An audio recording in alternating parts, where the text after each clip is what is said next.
My name is Jessica.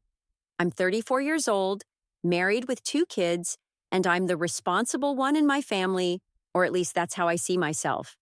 If I had to describe my sister Emily, I'd say she's complicated. She's the sensitive one, the one who always feels like the world is against her. And if I'm being honest, she's the one who makes holidays harder than they need to be. Thanksgiving has always been a mess in our family. It's like clockwork. We gather at our parents' house, cram ourselves into that too small dining room, and everyone walks on eggshells to keep the peace. Smiles are forced, passive-aggressive comments fly across the table like grenades, and everyone pretends this is normal. This year, I thought it would be the same. But somehow, Emily turned it into something much bigger. When she walked through the door, I felt the shift immediately. You know that feeling when a storm is rolling in? That was the vibe. My mom was already barking orders in the kitchen, trying to salvage what I assume was burned stuffing, and Dad was doing his best to stay out of her way. I was setting the table when Emily walked in. She looked guarded, like she was preparing for battle. "Hi, Jess," she said, her tone clipped but polite. "Hey, still single?" I joked, shooting her a smile. It was harmless. At least I thought it was. I always tease her about her love life, but that's just what sisters do, right? Emily didn't laugh. She gave me that tight, forced smile she does when she's trying not to explode, and I could feel her irritation building. Lighten up, I thought. I was just trying to make conversation. The house was chaotic, as usual. Mom was yelling about something in the oven, my kids were running around, and Uncle Rick was already drinking too much wine in the corner. In the midst of it all, Emily stayed quiet. She was always like that at these gatherings. Quiet, distant, like she was counting down the minutes until she could leave. At one point, Dad pulled Emily aside for a talk. I didn't hear much, but I saw the look on her face when they came back. Whatever he'd said, it clearly pissed her off. She sat at the table with her arms crossed, barely touching her food, and I could feel her anger radiating like a heater. Mom noticed, of course, and decided to pile more mashed potatoes onto Emily's plate. "Oh, come on," Mom said, smiling like she wasn't needling her. "It's Thanksgiving. You can break your diet for one day. We're all eating the same food." Emily didn't say anything, but her expression said enough. I could feel her tension snapping like a rubber band. When we finally sat down to eat, things unraveled faster than I expected. My cousin Molly, who'd just gotten engaged, spent the meal flashing her ring and dropping not-so-subtle hints about how Emily was still figuring things out. I glanced at Emily and saw her jaw tighten. Then Mom started, "You know, it makes me so sad to see my kids not getting along. I just remember when you were little, you two used to be so close." She said it through tears. Mom always cries at the table during Thanksgiving. It's her thing. But instead of making everyone feel guilty, it just felt awkward. Emily didn't respond. And then it all exploded. Emily pushed her chair back and stood up so quickly that the legs screeched against the floor. "I'm done," she said flatly, grabbing her coat. We all frozen. "Are you serious right now?" I asked, incredulous. "You're just going to leave? It's Thanksgiving." She didn't even look at me. She just walked out the front door, leaving all of us staring at each other in shock. Mom started crying harder. Dad looked angry, like he didn't know whether to chase after her or just let her go. My brother rolled his eyes and muttered something under his breath. And me? I was livid. "Really?" I said to no one in particular. "She has to make everything about her?" Mom sobbed into her napkin, and Uncle Rick muttered something about drama queens. But Emily was gone, and the damage was done. The table felt different after that. Quieter, but not in a good way. Mom kept saying, "I just don't know why she has to be like this." Dad stared at his plate, barely eating, and my brother didn't miss a beat, pulling out his phone to send Emily a text, probably something angry and accusatory. I stayed quiet. I didn't text her or call her like everyone else did. I've always thought Emily's problem was that she expects too much from people. She thinks we're supposed to tiptoe around her feelings, like we're all living in her world. But as I sat there, watching my parents try to clean up what was left of Thanksgiving. I felt off. Sure, I was angry, but I also felt something else I couldn't quite name. Maybe it was guilt. Maybe it was a doubt. Thanksgiving night was quieter than usual after Emily stormed out.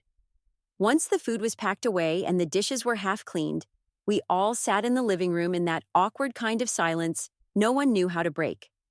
Mom was still sniffling from earlier, her voice hoarse from repeating, "Why does she always have to ruin things?" Dad flipped channels on the TV without actually watching anything, and my brother Greg had his phone glued to his face, probably venting in our family group chat. I didn't say anything. I kept playing the scene over and over in my head. Emily walking out, the door slamming behind her, and the look on Mom's face when it happened. It felt like déjà vu. Emily had always been the one who caused drama, at least as far as we were all concerned. Growing up, she was the emotional one, the kid who cried over little things while the rest of us brushed them off. I'd lost count of how many times my mom had whispered, "Just ignore her, Jess. She'll grow out of it." But Emily never did.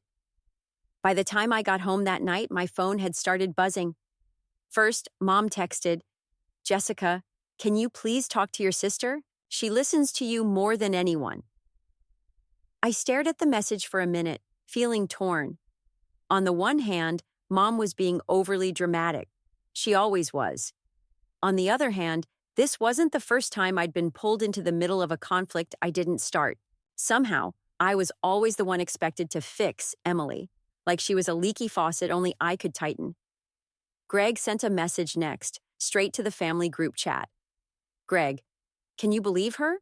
She's so selfish. Mom made Thanksgiving dinner for us, and she couldn't even stick around for a few hours. Pathetic." Mom's reply came almost immediately. "Mom, she doesn't think about anyone but herself. I just don't understand where I went wrong." I rolled my eyes, tossing my phone onto the couch.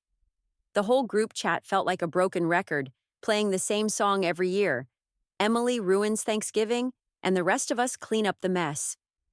The next morning, I woke up to 5 missed calls from Mom. I groaned, pulling the blanket over my head. I already knew what the voicemails would say. Sure enough, when I played them back, her voice came through shaky and defeated.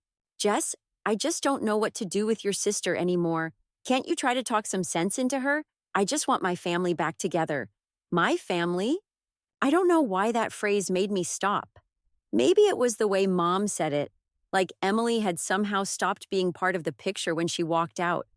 I mean, she was still our sister, wasn't she? Or had the family already started pushing her out of the frame? I stared at my phone, debating whether to call Emily. She wouldn't pick up, I knew that much. She always went off the grid after a blow-up like this. Instead, I texted her. Me. "Hey, you okay?" "Mom's worried." The message sat there delivered but unread. I sighed. Later that day, I went over to Mom and Dad's house to check in. It wasn't really about helping them. It was more about keeping the peace. Mom was still upset, pacing around the kitchen and rattling off everything that Emily had done wrong over the years. "She's always been like this," Mom said, shaking her head. "I don't know why she has to be so difficult." Dad chimed in from the living room. "She needs to grow up, that's all. Life's hard for everyone. She's not special." I didn't argue with them. I never did. The truth is, I understood where they were coming from. Emily could be difficult, and she did have a way of turning everything into a personal attack. But part of me couldn't shake this nagging feeling that maybe we weren't being completely fair to her either. "Do you think she's okay?" I asked, cutting Mom off mid-rant. She paused, like she wasn't sure how to answer. "I don't know. She's tough, Jess. She'll get over it." Will she? I thought. That night, I saw the first sign that Emily wasn't going to let this go quietly. My cousin Molly had posted a photo of our Thanksgiving table with the caption, "Family means sticking together, no matter how hard things get." The comments underneath were full of people agreeing, offering heart emojis and supportive words. It didn't take a genius to figure out who the post was aimed at. Then came Emily's post. It wasn't long or dramatic, just a picture of her shoes walking down an empty street with the caption, "Some bridges are meant to be burned." The comments on her post were just as telling. Her friends jumped to her defense, saying things like, "You deserve better," and "Good for you for standing up for yourself." I read through it all, torn between frustration and confusion. To the outside world, Emily was the victim. This misunderstood, independent soul just trying to survive her toxic family. But to me, she was still the same sister who always found a way to make everything about her. That night, I lay in bed scrolling through my phone, rereading the messages in our family chat and Emily's cryptic post. A small part of me felt guilty. What if Emily wasn't being dramatic? What if she really did feel attacked every time we teased her about being single or questioned her choices? I thought back to Thanksgiving dinner, to the way she looked when Mom piled food onto her plate. I'd seen that look before, like she was drowning but didn't know how to ask for help. I wanted to brush it off, to tell myself that Emily was just being Emily. But for the first time, I started to wonder if maybe we'd been wrong all along. What if she wasn't the problem? What if we were... By Monday morning, I still hadn't heard from Emily. Her silence was louder than the usual chaos of my family group chat, where everyone had taken turns making sure the Thanksgiving situation didn't blow over. I didn't want to be dragged back into it, but every ding on my phone felt like another tether pulling me in. Mom had texted first thing. "I'm not sure why she won't talk to us. Can you reach out again, Jess?" Dad followed not long after. "Maybe she's waiting for you to check in. Just see how she's doing, will you?" I didn't reply. For once, I just wanted to start my week without dealing with Emily's dramatics. I could already predict how this would go. Mom would keep crying, Dad would get frustrated, and Greg would probably throw another selfish into the mix. But as I sat there, scrolling mindlessly through my work emails, that nagging voice in the back of my head piped up. What if Emily really doesn't come back this time? Later that evening, I got home and finally let myself think about it. I wasn't ready to admit it out loud, but Thanksgiving had left me feeling uneasy. Watching Emily leave so suddenly had stirred something I didn't quite know how to process, and I couldn't help but remember all the times we used to get along. When we were kids, Emily and I weren't so different. She used to follow me everywhere, trailing after me with her messy ponytail and scrappy little sneakers. She'd beg me to let her sit in my room while I listened to music or painted my nails, even if she didn't say a word the whole time. Back then, I didn't mind her being there.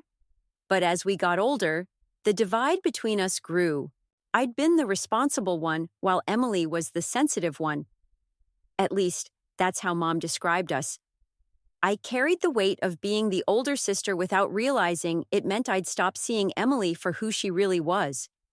It wasn't until I was in high school that I started feeling like I had to defend my choices, my grades, my friends, my future, while Emily stayed wrapped up in her own little world. Mom would always say, "She's just figuring herself out," but at the time, it felt like an excuse. I thought she was selfish, refusing to face life the way the rest of us had to. And now, sitting on my couch with my phone buzzing nonstop, I wondered if I'd been holding that grudge longer than I should have. I finally decided to call her. Not because Mom asked me to, but because I needed to hear her voice, to understand where her head was. The phone rang twice before it went straight to voicemail, and I stared at the screen, unsure what to say. "Hey, Em, it's me. Just wanted to check in. Call me back if you want to talk." I hung up, feeling stupid for how awkward I sounded. I hadn't been the good sister in years, so why would she expect me to start now?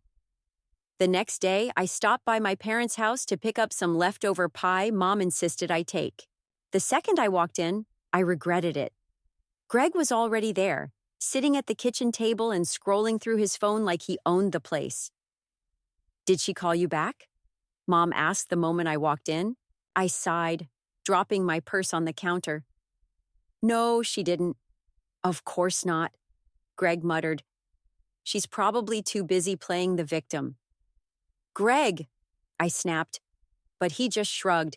Mom chimed in before I could say more. Jessica, she respects you more than anyone. She'll listen to you if you just try a little harder. I leaned against the counter, feeling my patience wearing thin. You guys need to give her some space. She's obviously upset, and pushing her isn't going to help. She doesn't need space, Greg said flatly. She needs to stop being so sensitive and get over herself. I looked at him, baffled by how casually he dismissed it all. You don't get it, do you? I shot back. You act like Emily's the problem, but maybe we're not exactly blameless either. The room fell silent. Mom and Greg just stared at me like I'd grown two heads. Jessica, Mom said finally, her voice low. What's that supposed to mean? I felt my face flush. I didn't know how to explain it. Not yet. Instead, I grabbed the pie tin from the counter and walked toward the door. It doesn't matter. I'll talk to her when she's ready. Back in my car, I let out a shaky breath. For the first time in a long time, I felt like I was standing in the middle of a fault line. My family was on one side, Emily on the other, and I wasn't sure where I fit anymore. When did we get like this? When did my family become a place where everyone picked sides and no one could speak the truth? I thought about Emily's cryptic social media post. Some bridges are meant to be burned. Was that how she really felt? That we'd pushed her so far she couldn't come back? And if so, were we too late to fix it? That night, I sat down with a glass of wine and pulled up Emily's number again. My voicemail from earlier still sat there, unplayed, which only made me feel worse. Maybe she's waiting for me to say something real, I thought. Not just Mom's worried. So I sent her a text. Me. I don't know if you want to talk, but I get why you left. I don't think we've been fair to you, and I'm sorry. I really mean that. For a while, nothing happened. I sat there staring at the phone, convincing myself she wouldn't reply. But then, it buzzed. Emily. Thanks, Jess. I just need some time. I hope you understand. I let out a breath I hadn't realized I was holding. It wasn't much, but it was something. Maybe, for the first time, she knew someone was listening, and maybe, just maybe, that was enough to start fixing what was broken. The days after Thanksgiving stretched on quietly, but something had shifted. I couldn't stop replaying that moment. Emily grabbing her coat, her shoulders tense, and walking out the door without looking back. At the time, I'd written it off as her usual dramatics, but now it felt different. She hadn't stormed out in anger, she'd walked out with resolve, and that scared me more than I wanted to admit. Her text, short as it was, lingered in my mind. I just need some time. I hope you understand. The truth was, I didn't understand. Not fully. But for the first time in years, I wanted to try. At home, the conversations about Emily had continued. If you didn't know us, you'd think my family was plotting a political coup, the way they talked about her. She's ungrateful, Greg grumbled during one family dinner, always acting like the victim. She doesn't appreciate what we've done for her, Mom added, shaking her head as she set a casserole dish on the table. We're her family. She can't just walk away. Dad stayed quieter than usual, poking at his plate, but every so often he'd mumble a vague agreement like, she'll come around. And then there was me, sitting there, holding my fork and feeling like I was losing my mind. Didn't they hear themselves? Every word they said made it clearer why Emily had left. For once, I wasn't mad at her. I was mad at them. Maybe we should stop talking about her like this, I said carefully, keeping my tone even. You're not exactly making it easier for her to come back. Greg snorted. Oh, come on, Jess. Don't tell me you're on her side now. I didn't answer. I just took a sip of my wine, trying to swallow down the frustration bubbling up in my chest. Was I on her side? The question rattled around my brain long after dinner ended. That night, as I lay in bed staring at the ceiling, I realized how exhausted I felt. Exhausted by the noise, the opinions, the constant finger-pointing. I'd spent my whole life walking the tightrope in this family, trying to keep things balanced while Emily got to check out. At least that's what I'd always told myself. But now, I wasn't so sure. For years, I'd let the weight of being the good one mold me into someone who never spoke up, who never challenged the family narrative. Emily's absence made me see that. It was like holding a mirror to my face and realizing I didn't like what I saw. I picked up my phone and opened our last text thread. "I don't think we've been fair to you, and I'm sorry." I sent that message a few days ago. Her response still sat there, simple but firm. "Thanks. I just need some time." I thought about what she must have felt all these years, alone in a room full of people who didn't hear her. Was that why she left? To finally feel seen, even if it meant walking away. I decided I wasn't going to let the silence grow any louder. The next day, I drove over to my parents' house again. I wasn't sure what I was going to say, but I knew I couldn't keep biting my tongue. When I walked in, Mom was at the kitchen counter, sorting through leftover mail. "Oh, good," she said, looking up with that hopeful smile she always had when she thought I'd bring news of Emily. "Did you talk to your sister?" "No," I said, setting my purse on the table, "but I think we need to talk about how we've treated her." Mom's smile faltered and she set the mail down. "What do you mean?" "I mean, we act like she's the problem, but we don't even try to listen to her. All we do is pile on guilt and call her selfish when she finally stands up for herself." Mom blinked, visibly taken aback. "Jessica, where is this coming from? You know we've always tried to include her. She's the one who pulls away." "Maybe she pulls away because we don't make her feel welcome," I shot back, my voice sharper than I intended. "Did you ever think about that?"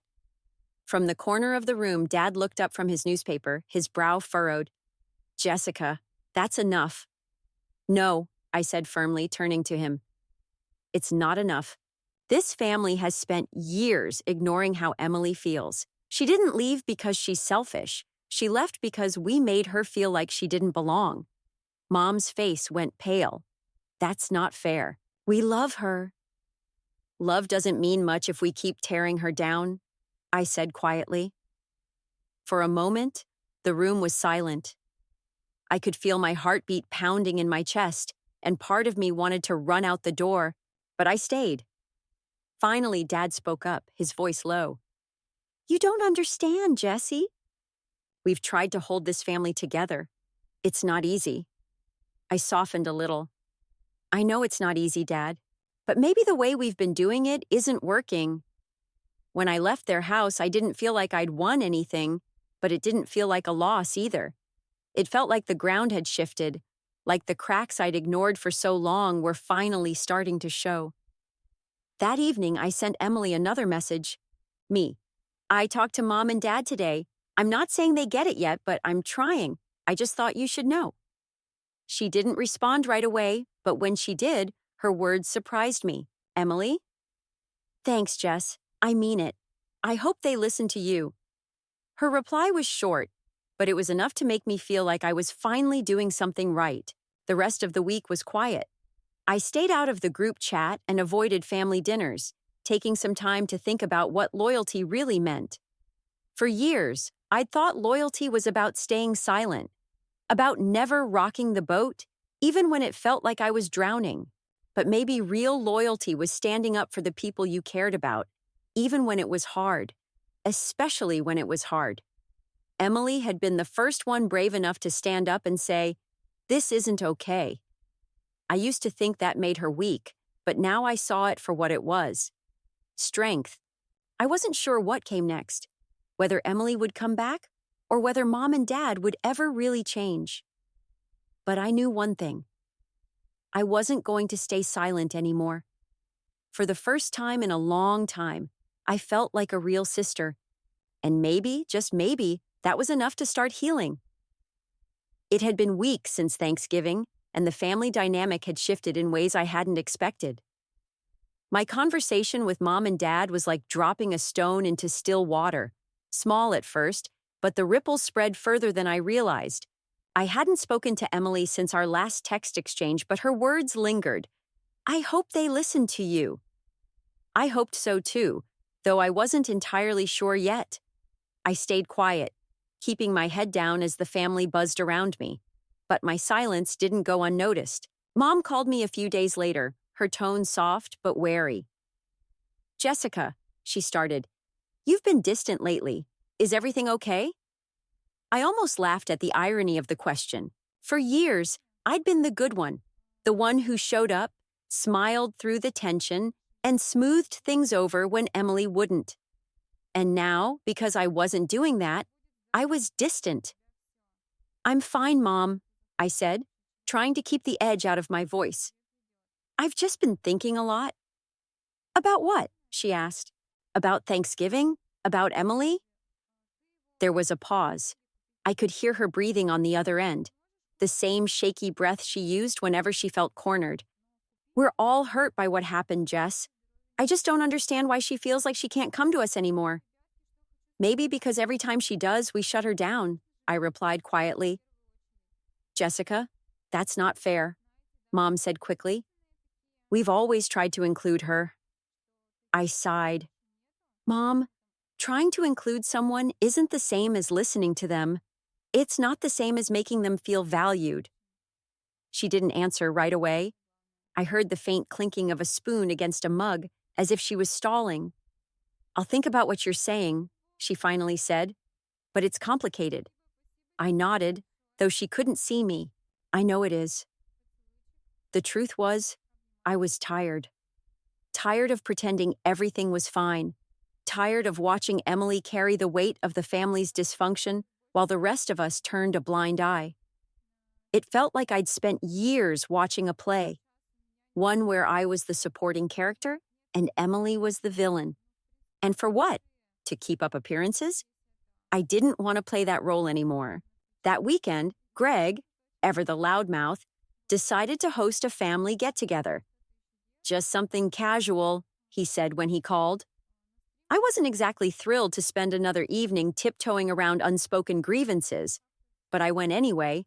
I guess part of me hoped someone else would finally say the things I'd been thinking. When I walked into his house, it was the same scene as always. Mom arranging plates of food, Dad parked in front of the TV, and Greg talking too loudly about something no one cared about. It was almost a relief to know nothing had changed, until it did. We were in the middle of dinner when Greg decided to bring up Emily. "You know," he said, mouthful of food, "Emily's still acting like a child. She's been silent for weeks, hasn't she?" I froze. My fork hovered over my plate as the words hit me like a slap. Mom shifted uncomfortably, her eyes darting to Dad for support. "She just needs to grow up," Greg continued. "It's Thanksgiving. You don't walk out on family." Something inside me snapped. For years, I'd let comments like that slide. Comments that painted Emily as difficult or dramatic. I'd brushed it off, avoided conflict, told myself it wasn't my fight. But not this time. "Greg, stop," I said firmly, setting my fork down. He looked at me, eyebrows raised. "What?" "Stop talking about her like that," I said. "You have no idea how hard it's been for her." Greg laughed, like I'd just said something ridiculous. "Oh, come on, Jess, don't tell me you're defending her now." "Yeah, I am," I shot back, my voice rising. "Because all we ever do is blame her. We call her selfish, dramatic, difficult, but did you ever stop to think about why she feels the way she does? Did you ever ask?" The room went silent. Mom stared at me, wide-eyed, and Dad shifted uncomfortably in his seat. Greg looked annoyed, but for once, he didn't have a snarky comeback. "Jess," Mom started softly, as if trying to calm me down. "No, Mom," I said, turning to her. "I'm serious. We've spent years ignoring Emily's feelings and acting like she's the problem. But maybe we're the problem. Maybe it's us." Greg snorted again, but his confidence faltered. "So what? You're saying this is our fault?"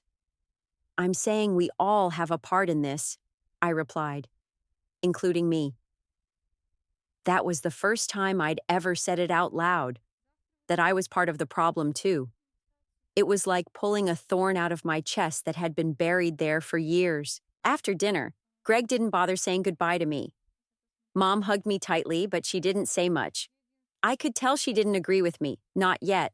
But maybe, just maybe, I'd given her something to think about. On the drive home, I felt something I hadn't felt in years: relief. For so long, I'd been angry at Emily for walking away, but now I saw her decision for what it was: brave. She had been the first to stand up and say, "Enough," and I'd finally done the same. When I got home, I sent Emily a text. Me. I defended you tonight. It felt weird, but right. I hope you're okay. Her reply came faster than I expected. Emily, thank you. That means more than you know.